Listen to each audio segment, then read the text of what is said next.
Latest news 51 में आपका स्वागत है। तो दोस्तों, आज के टॉपिक पर हम चर्चा करने वाले हैं अटॉर्नी जनरल, सॉलिसिटर जनरल और एडवोकेट जनरल के बारे में। इससे पहले भी मैं कुछ आप लोगों को इम्पोर्टेंट वीडियो प्रोवाइड करवा चुका हूं और मेरा आज का टॉपिक रहेगा अटॉर्नी जनरल, सॉलिसिटर जनरल और एडवोकेट जनरल के बारे में।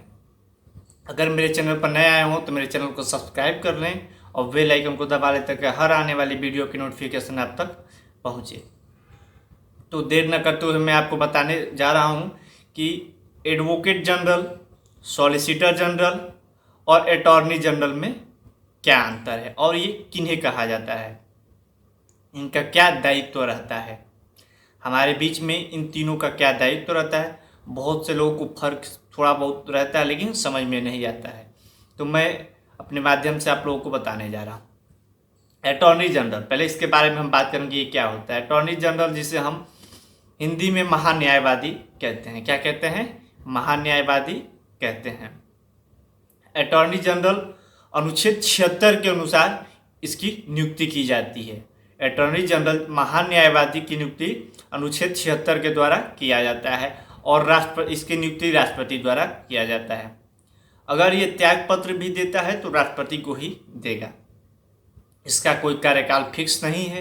राष्ट्रपति जब चाहे इसे अपने पद से, इसके पद से इस्तीफा दिलवा सकता है। ये चाहे जब ये भी इस्तीफा देना चाहता है महान्यायवादी तो ये दे सकता है। तो महान्यायवादी होने के लिए क्या क्या योग्यता होनी चाहिए? पहले तो वो भारत का नागरिक हो। महान्यायवादी होने के लिए वो भारत का नागरिक हो। साथ साथ में वो किसी उच्च न्यायालय में 5 वर्ष तक जज रहा हो या न्यायाधीश रहा हो, 5 वर्ष तक न्यायाधीश रहा हो, या उच्च न्यायालय में वो 10 वर्ष तक वकालत की हो। किसी भी उच्च न्यायालय में वो 10 वर्ष की वकालत की हो, उसका वहाँ पे प्रैक्टिस हो, चाहे 10 वर्ष उसका रहना चाहिए। तो ये होता है हमारा महान्यायवादी की। और महान्यायवादी क्या काम में आता है? महान्यायवादी सरकार के लिए होता है, जो कि बहुत देश का सर्वोच्च न्यायाधीश होता है महान्यायवादी। वो सरकार के हर एक काम में सरकार का साथ देते हैं। आप लोग देखते हैं कि कोई पढ़ा हो या ना पढ़ा हो, उसको किसी मंत्रालय, कोई मंत्रालय दे दिया जाता है। कृषि के बारे में जानकारी हो या ना हो, किसी को भी, वो किसी को नेता कृषि मंत्रालय दे दिया जाए। एजुकेशन को नेता लोग की जानकारी हो या ना, उनको एजुकेशन मंत्रालय दे दिया जाता है। किसी का वाणिज्य मंत्रालय दे दिया जाता है, उनको उसके बारे में नॉलेज हो या ना हो। वहाँ महान्यायवादी काम करता है, उसको सहायता प्रदान करता है महान्यायवादी। जैसे जम्मू कश्मीर में आप इससे पहले कुछ दिन पहले 370 धारा के बारे में सुने होंगे। 370 धारा 35A, तो ये कौन देता है? ये अटॉर्नी जनरल ही, महान्यायवादी ही ये सहायता करता है, ये उसे बनाता है। और ये किसको देता है? सरकार को देता है। ये बुद्धि किसको देता है? सरकार को देता है। फिर सरकार अपने अनुसार इसको लागू करता है। तो ऐसे समझा जाए कि अटॉर्नी जनरल महान्यायवादी हर काम में, सरकार का हर किसी काम में वो सहायता प्रदान करता है। वो चाहे विधि अधिकारी हो या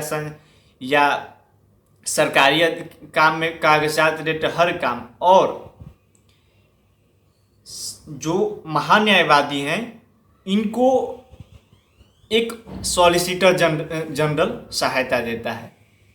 महान्यायवादी के नीचे कौन होता है? सॉलिसिटर जनरल, जो कि इनके में भी वही योग्यता होनी चाहिए जो कि महान्यायवादी में होनी चाहिए। वो भारत का नागरिक हो, उसको 5 साल का न्यायाधीश रहा हो या 10 साल का किसी भी उच्च न्यायालय में वकालत किया हो। ये सॉलिसिटर जनरल का, उससे ये अपना महान्यायवादी के पदों में या कामों में या कार्यों में ये क्या करता है? सहायता करता है।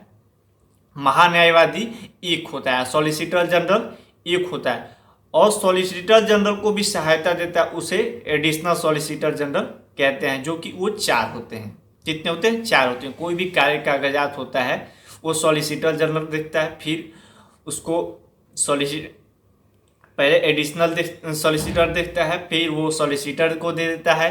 जब सॉलिसिटर जनरल उस पर कार्य कर देता है तो महान्यायवादी उसकी पुष्टि करके और सरकार को दे जाता है। जैसे अब CA आपके बारे में जानते होंगे, अभी कुछ नया नया हाल ही में मंत्रालय के बारे में भी आप सुने होंगे। तो ये सब जितने भी कार्य को करने की क्षमता को, और या कहे तो जो भी कार्य करने के लिए जो बुद्धि देते हैं सरकार को, कौन देते हैं? महान्यायवादी देते हैं। जो भी नियम बनाते हैं, नए नए संशोधन करते हैं, ये महान्यायवादी करते हैं और सरकार को दे देते हैं, और सरकार इसको क्या कर देती है? लागू कर देती है। मतलब कि हर एक कार्य में, सरकार का हर एक ऑफिशियल कार्य में महान्यायवादी साथ देता है। और हाँ, सरकार की तरफ से महान्यायवादी वकालत भी कर सकता है, ये उसका मुकदमा भी लड़ सकता है, जिसे हम पैरवी कहते हैं। वो किसी भी उच्च न्यायालय में, किसी भी न्यायालय में, भारत का कोई भी न्यायालय हो, वो सरकार का मुकदमा लड़ सकता है। वह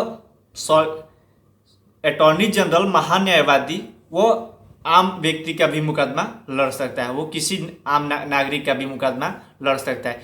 इसी के कारण उसे कोई वेतन नहीं दिया जाता है। महान्यायवादी का कोई वेतन फिक्स नहीं होता है, उसे कोई वेतन नहीं दिया जाता है, लेकिन हाँ, उसे भत्ता दिया जाता है। क्या दिया जाता है?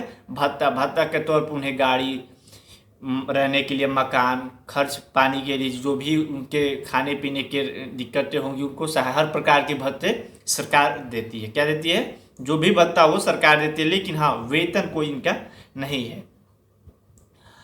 और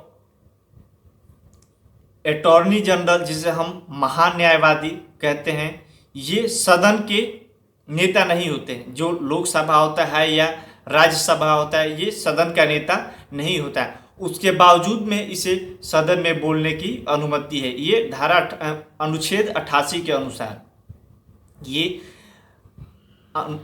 सदन का नेता ना होकर भी सदन में बोलने की अनुमति होता है। वैसे ही सॉलिसिटर जनरल को, वो भी सदन का नेता नहीं होता है, फिर भी उसे सदन में बोलने की जानकारी होती है, या उन्हें जानकारी देता है या बोल सकता है।